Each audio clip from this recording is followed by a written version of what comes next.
Hi, this is Jed Hafer at the Love and Logic Institute. I am here with the legendary Jim Fay, and he's going to talk with us a little bit. Jim, I've heard you talk about people who bloom late in life, right? Late bloomers? Late bloomers, I understand you have a story about that. Well, that's because I am a late bloomer.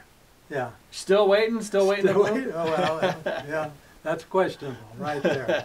No, but I had a really hard time getting started in school. You know, failed kindergarten. My dad said to the teachers, how can you fail kindergarten? All you do is read stories and go to the bathroom. You can't fail that. So I didn't repeat kindergarten. So I failed first grade. And he said, well, we're moving to Colorado where they have good teachers, so he's not going to repeat.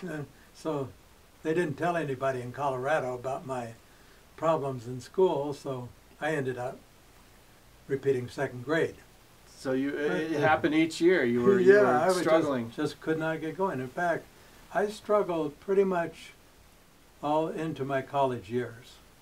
My mom, though, tried to spend a lot of time helping with me, but she had this strong belief, and I heard my mom and my dad talking one time, and she was saying, you know, every kid needs to have at least one thing that they think they can do well, and I think we could make a musician out of Jim.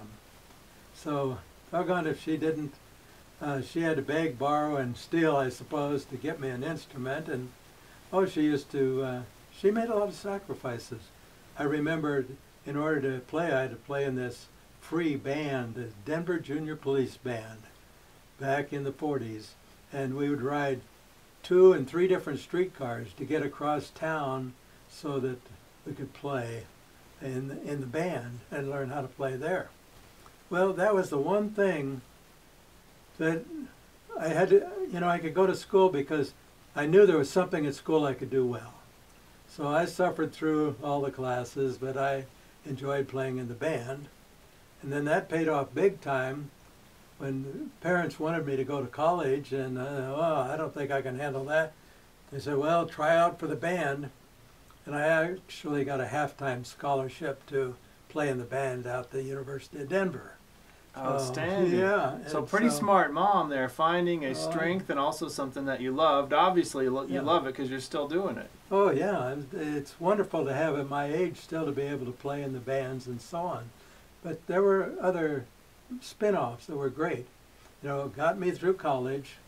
The other is I could afford to be a teacher and raise a family because I could play in the bands at night. So that's a literal side gig, right? They call it a side gig. You actually had gigs that were side gigs. I had some gigs in between high school and college too, where I played in the circus band and played in rodeo bands and some big name bands. So it's been good to me all those years.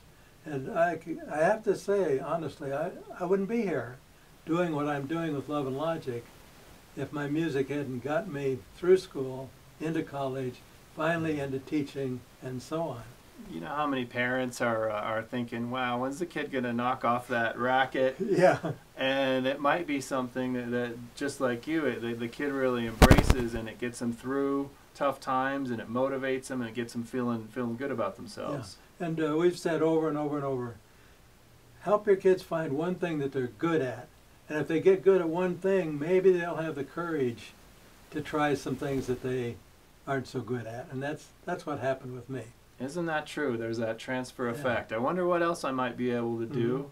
And it's wonderful for the learner in all of us. Well, do you think we could talk you into playing a little something for us today? I'm going to play a song, one of my favorite songs, and it's named after my mother. Her name is Marie. And the tune that I'm going to play is an old tune called Marie. Well, I'm also going to play it on an unusual instrument. I've played several instruments.